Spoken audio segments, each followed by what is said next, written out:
പിതാവിൻ്റെയും പുത്രൻ്റെയും പരിശുദ്ധാത്മാവിൻ്റെയും നാമത്തിൽ ആമേൻ. എൻ്റെ പ്രിയപ്പെട്ടവരെ, വീണ്ടും കർത്താവിൻ്റെ കൈകളിൽ നിന്ന് നമ്മൾ പുതിയ ദിവസം വാങ്ങിക്കുകയാണ്. ഇന്ന് വ്യാഴാഴ്ച നവംബർ 28 നമുക്ക് പ്രത്യക്ഷ പ്രാർത്ഥനയ്ക്ക് വരാം. എല്ലാവരും ഭക്തിപൂർവ്വം പ്രാർത്ഥിക്കുക. ഓരോ പ്രത്യക്ഷ പ്രാർത്ഥനയാണ് ആ ദിവസത്തിൻ്റെ വരദാനം.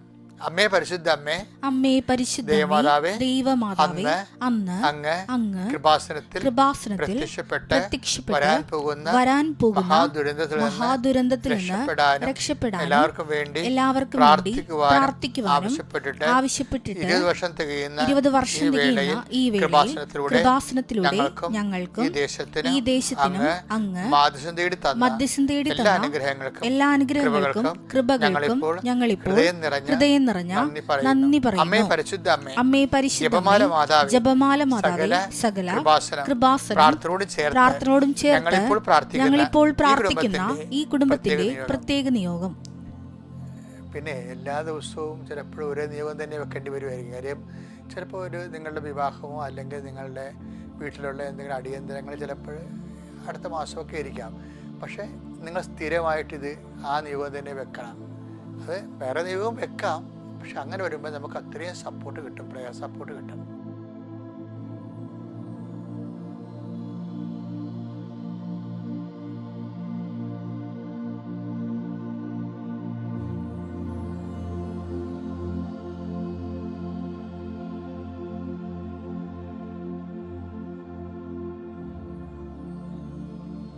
അമ്മയുടെ പ്രത്യക്ഷീകരണത്തിന്റെ ഈ ദ്വാദശക വേളയിൽ ഞങ്ങൾക്ക് സാധിച്ചു തരുവാൻ കനിയണമേ. വിശ്വാസ പ്രമാണം. സർവശക്തനായ പിതാവും ആകാശത്തിന്റെയും ഭൂമിയുടെയും സൃഷ്ടാവുമായ ദൈവത്തിൽ ഞാൻ വിശ്വസിക്കുന്നു. അവിടുത്തെ ഏകപുത്രനും ഞങ്ങളുടെ കർത്താവുമായ ഈശോ മിശിഹായിലും ഞാൻ വിശ്വസിക്കുന്നു. ഈ പുത്രൻ പരിശുദ്ധാത്മാവിനാൽ ഗർഭസ്ഥനായി കന്യകാമറിയത്തിൽ നിന്ന് പിറന്ന് പൊന്തിയോസ് പീലാത്തോസിന്റെ കാലത്ത് പീഡകൾ സഹിച്ച് കുരിശിൽ തറയ്ക്കപ്പെട്ട് മരിച്ച് അടക്കപ്പെട്ട് പാതാളങ്ങളിൽ ഇറങ്ങി മരിച്ചവരുടെ ഇടയിൽ നിന്ന് 3-ാം നാൾ ഉയർത്ത് സ്വർഗത്തിലേക്ക് എഴുന്നള്ളി സർവശക്തിയുള്ള പിതാവായ ദൈവത്തിന്റെ വലതുഭാഗത്തിരിക്കുന്നു. അവിടെ നിന്ന് ജീവിക്കുന്നവരെയും മരിച്ചവരെയും വിധിക്കുവാൻ വരുമെന്നും ഞാൻ വിശ്വസിക്കുന്നു. പരിശുദ്ധാത്മാവിലും ഞാൻ വിശ്വസിക്കുന്നു. വിശുദ്ധ കത്തോലിക്കാ സഭയിലും പുണ്യവാന്മാരുടെ ഐക്യത്തിലും പാപങ്ങളുടെ മോചനത്തിലും ശരീരത്തിന്റെ ഉയർപ്പിലും നിത്യമായ ജീവിതത്തിലും ഞാൻ വിശ്വസിക്കുന്നു. ആമേൻ. സ്വർഗ്ഗസ്ഥനായ ഞങ്ങളുടെ പിതാവേ, അങ്ങയുടെ നാമം പൂജിതമാകണമേ. അങ്ങയുടെ രാജ്യം വരണമേ. അങ്ങയുടെ തിരുമനസ് സ്വർഗത്തിലെ പോലെ ഭൂമിയിലും ആകണമേ. അന്നു വേണ്ടുന്ന ആഹാരം ഇന്ന് ഞങ്ങൾക്ക് തരണമേ. ഞങ്ങളോട് തെറ്റ് ചെയ്യുന്നവരോട് ഞങ്ങൾ ക്ഷമിക്കുന്നത് പോലെ ഞങ്ങളുടെ തെറ്റുകൾ ഞങ്ങളോടും ക്ഷമിക്കണമേ. ഞങ്ങളെ പ്രലോഭനത്തിൽ ഉൾപ്പെടുത്തരുതേ, തിന്മയിൽ ഞങ്ങൾ രക്ഷിക്കണമേ. ആമേൻ. നന്മ നിറഞ്ഞ മറിയമേ, സ്വസ്തി. കർത്താവ് അങ്ങയുടെ കൂടെ സ്ത്രീകളിൽ അങ്ങ് അനുഗ്രഹിക്കപ്പെട്ടവളാകുന്നു. അങ്ങയുടെ ഉദരത്തിൻ ഫലമായി ഈശോ അനുഗ്രഹിക്കപ്പെട്ടവനാകുന്നു. പരിശുദ്ധ മറിയമേ, തമ്പുരാന്റെ അമ്മേ, പാപികളായ ഞങ്ങൾക്ക് വേണ്ടി ഇപ്പോഴും ഞങ്ങളുടെ മരണസമയത്തും തമ്പുരാനോട് അപേക്ഷിക്കണമേ. ആമേൻ. കർത്താവിന്റെ ഉന്നതമായ നാമത്തിന് സ്വസ്ത്രം ചെയ്യുന്നു. കൈകൾ കുപ്പി ശിരസമിച്ച് അനുഗ്രഹം സ്വീകരിക്കുക. കർത്താവെ, നിന്റെ ഉന്നതമായ നാമത്തിന് സ്വസ്ത്രം ചെയ്യുന്നു. കർത്താവെ, നിന്റെ വിശുദ്ധ പൗരോഹിത്യത്തെ മഹത്വപ്പെടുത്തണമേ. കർത്താവെ, സഭയുടെ സാന്നിധ്യം പ്രകടമാക്കണമേ. ഇന്ന് നവംബർ 28 വ്യാഴാഴ്ച അങ്ങയുടെ മക്കൾക്ക് വേണ്ടി ഞാൻ പ്രാർത്ഥിക്കണേ. അങ്ങയുടെ മക്കൾ ഇന്ന് എവിടെയെല്ലാം പോകുന്നു അവിടെയെല്ലാം നിന്റെ സന്നദ്ധം, നിന്റെ സാന്നിധ്യം. Wherever you go, I will be there. I'll be with you എന്ന് പറഞ്ഞിട്ട് ഈശോയെ, നീ എവിടെ പോയാലും. ജോഷുവ 1:9 വചനം ഉടമ്പടി വചനമാണ്. ഉടമ്പടി വാഗ്ദാനമാണ്. അത് ഉടമ്പടി എടുത്തിരിക്കുന്നവർക്ക്, അത് വിശ്വസിക്കുന്നവർക്ക് ദൈവം അത് നിരന്തരം നിന്ന് ഫലിക്കുന്ന വചനങ്ങളാണ്. അതാണ് wherever you go, I will be there. I will be with you. നീ എവിടെ പോയാലും നിന്റെ കൂടെ ഞാനുണ്ടായിരിക്കും. കർത്താവെ, അങ്ങയുടെ സാന്നിധ്യം അങ്ങയുടെ മക്കളെ ജീവിതത്തിൻ്റെ ഓരോ ആവശ്യത്തിനെ ഇന്ന് പോകുന്ന എല്ലാ ഇടങ്ങളിലും അങ്ങയുടെ സാന്നിധ്യം ഉണ്ടാകട്ടെ. ഇന്ന് ഞങ്ങളുടെ കുടുംബത്തിൻ്റെ നിലനിൽപ്പിന് വേണ്ടി, ജീവിതത്തിൻ്റെ നിലനിൽപ്പിന് വേണ്ടി കണ്ടുമുട്ടുന്ന ഓരോ വ്യക്തികളിലും അവരുടെ ഞങ്ങളുടെ സംഭാഷണ മധ്യേ കർത്താവെ, നിന്റെ സാന്നിധ്യം പ്രകടമാകണമെന്ന് പ്രാർത്ഥിക്കുന്നു. കർത്താവെ, എന്ത് നടക്കാത്ത കാര്യമായാലും എന്ത് ചെയ്തു തരാൻ ബുദ്ധിമുട്ടുള്ള വിഷയമായാലും കർത്താവ് നീ പറഞ്ഞല്ലോ നിൻ്റെ ഭാരം ലഘുവാണെന്ന്. അതുപോലെ കർത്താവ് നിൻ്റെ ഭാരമാക്കി ഞങ്ങളുടെ ഭാരത്തെ മാറ്റണമെന്ന് പ്രാർത്ഥിക്കുന്നു. അപ്പോഴത് ഓട്ടോമാറ്റിക്കായിട്ട് ലഘുവായി മാറും. കർത്താവ് നിൻ്റെ മക്കൾക്ക് വേണ്ടി പ്രാർത്ഥിക്കുകയാണ്. അവിടെ ഇന്നത്തെ ഭാരങ്ങൾ നീ ലഘുവാക്കണമെന്ന് പ്രാർത്ഥിക്കുന്നു. നിൻ്റെ സ്നേഹം കൊണ്ട്, നിന്നിലുള്ള ഞങ്ങളുടെ വിശ്വാസം കൊണ്ട്, നിന്നിലുള്ള ഞങ്ങളുടെ ആശ്രയങ്ങൾ കൊണ്ട് ഞങ്ങളുടെ ജീവിതഭാരം നിൻ്റെ നാമത്തിലെ ലഘുവാകട്ടെ എന്ന് ഈശോനാമത്തിൽ പ്രതീക്ഷിക്കുന്നു, പ്രത്യാശിക്കുന്നു, ഈശോനാമത്തിൽ കൽപ്പിക്കുന്നു. ദൈവത്തിൻ്റെ കരുണ നിന്നെ ആവശ്യിക്കട്ടെ.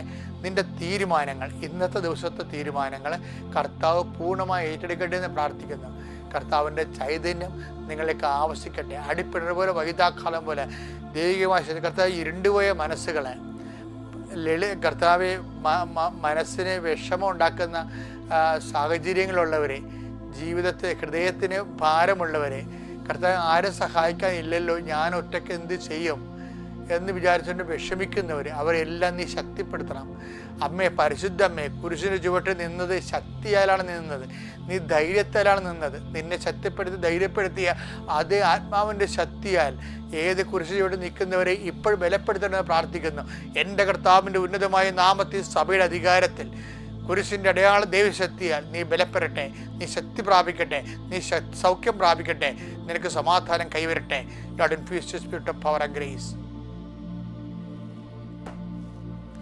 എൻ്റെ പ്രിയപ്പെട്ടവർ, നമ്മൾ ഇന്ന് അവർ ഡെയിലി ബ്രെഡിലെ അന്ന് വേണ്ട ആഹാരത്തിൽ അനുദിന പ്രാർത്ഥനയിൽ ഇപ്പം അനുദിന പ്രാർത്ഥന ഇപ്പം കഴിഞ്ഞത്. ഇനി ഇതിനകത്തുള്ള വചനമാണ് ഡെയിലി ബ്രെഡ് എന്ന് പറയുന്നത്. അവർ ഡെയിലി ബ്രെഡിൽ നമ്മൾ ഇന്ന് വായിക്കാൻ പോകുന്ന വചനം ലൂക്കായുടെ സുവിശേഷം 8:16. ആരും വിളക്ക് കൊളുത്തി പാത്രം കൊണ്ട് മൂടുകയോ കട്ടിലിനടിയിൽ വയ്ക്കുകയോ ചെയ്യുന്നില്ല. ലൂക്കാ സുവിശേഷം 8:16. ആരും വിളക്ക് കൊളുത്തി പാത്രം കൊണ്ട് മൂടുകയോ കട്ടിലിനടിയിൽ വെക്കുകയോ ചെയ്യാറില്ല.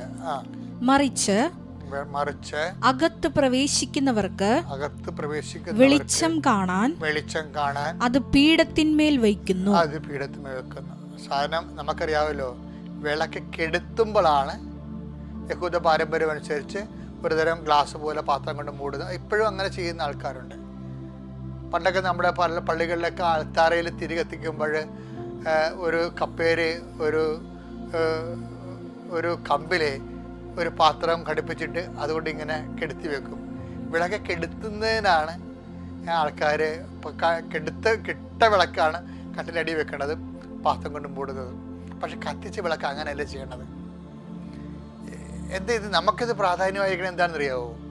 അത് 2014 എനിക്ക് ഇൻ്റർനാഷണൽ തമിഴ് യൂണിവേഴ്സിറ്റിയിൽ നിന്ന് ഡോക്ടറേറ്റ് കിട്ടിയിട്ട് ഞാൻ മധുരയിൽ നിന്ന് നേരെ പോകുന്നത് വാടിപ്പെട്ടിയിലൂടെയാണ്. വാടിപ്പെട്ടി ചെല്ലുമ്പോൾ അവിടെ അമ്മ സന്നിധാനത്തിലേക്ക് പലയിടത്ത് കയറാൻ എനിക്ക് ഒത്തിരി കൊതിച്ചാണ് അവിടെ ചെന്നത്. എത്രയോ ജപമാല ചൊല്ലി മധുരയിൽ നിന്ന് വാടിപ്പെട്ടി വരെ ജപമാല ചെല്ലിയിട്ടും അവിടെ ചെല്ലുമ്പോൾ എൻ്റെ സർവാംഗം തളർന്ന് ഞാൻ നിന്ന് പോയി. അകത്ത് കയറാൻ ഒത്തില്ല. ഞാൻ പുറത്ത് നിന്നു. എൻ്റെ ജീവിതത്തിലൊരു ഇതുണ്ട്, നിങ്ങളോട് ഞാൻ പല പ്രാവശ്യം അത് പറഞ്ഞിട്ടുണ്ട്. അപ്പോൾ ഞാൻ പുറത്ത് നിൽക്കുകയാണ്. നിന്നതിന് ശേഷം ഞാൻ ഉടനെ വിജയകുമാർ തങ്കച്ചായനും ഒക്കെ അകത്ത് കയറി, സണ്ണിയൊക്കെ അകത്ത് കയറി നേർച്ച കിട്ടിയിട്ട് തിരിച്ചു വന്ന്. അപ്പോൾ എന്നോട് ചോദിച്ചു നേർച്ച കിട്ടുന്നില്ല ചോദിച്ചപ്പോൾ പറഞ്ഞു എനിക്കകത്ത് കയറാൻ അനുവാദം ഇല്ല എന്ന് പറഞ്ഞു. കാര്യം അമ്മ എന്താ പറഞ്ഞു വെച്ച് കഴിഞ്ഞാൽ ഇതിനേക്കാൾ വ്യക്തമായിട്ടും പുഷ്പം പോലെ പൂ പോലെ വെളിച്ചത്തിലാണ് നിൻ്റെ മുമ്പിൽ ഞാൻ പ്രത്യക്ഷപ്പെട്ട സമയഘടികാരവും നെഞ്ചിൽ ചാർത്തിക്കൊണ്ട് ദൈവിക ദൗത്യം കാണിച്ചു തന്നത്. ദുരന്തമുണ്ടാകാൻ പ്രാർത്ഥിക്കണമെന്ന് പറഞ്ഞത്. നീ 10 കൊല്ലമായിട്ട് അമ്മ അനങ്ങിയിട്ടില്ല. അപ്പോൾ 2004 സംഭവിച്ചതല്ലേ. സഭയെ പേടിച്ചും പൊതുജനങ്ങളെ പേടിച്ചും ഞാൻ മിണ്ടാകണ്ടിരുന്ന് എൻ്റെ പ്രൈവറ്റായിട്ടുള്ള കോൺഫറൻസിലൊക്കെ പറയണമെന്നല്ലാതെ ഇന്ന് കാണുന്ന പോലെ വ്യാപകമായ ഒരു രീതിയിൽ പറഞ്ഞില്ലായിരുന്നു. അപ്പോൾ ഞാൻ ഓർത്ത് എന്തുകൊണ്ടാണ് എനിക്ക് അകത്ത് കയറാൻ കഴിയാതിരുന്നതെന്ന് ചോദിച്ചപ്പോൾ ഞാൻ കാറിലിരുന്ന് വചനം എടുത്ത് അന്ന് കിട്ടിയ വചനമാണിത്, ലൂക്കാ 8:16. ഞാൻ അപ്പം തന്നെ ജോമോണിലെ നമ്മുടെ മീഡിയയിൽ വിളിച്ച് പറഞ്ഞു ഇങ്ങനെയൊരു സംഭവം നടന്നു.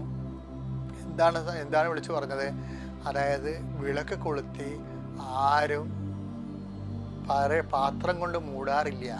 ഇപ്പം ഞാൻ 10 കൊല്ലം പാത്രം കൊണ്ട് മൂടി വെച്ചിരിക്കുകയായിരുന്നു. പിന്നെന്താ പറഞ്ഞത്?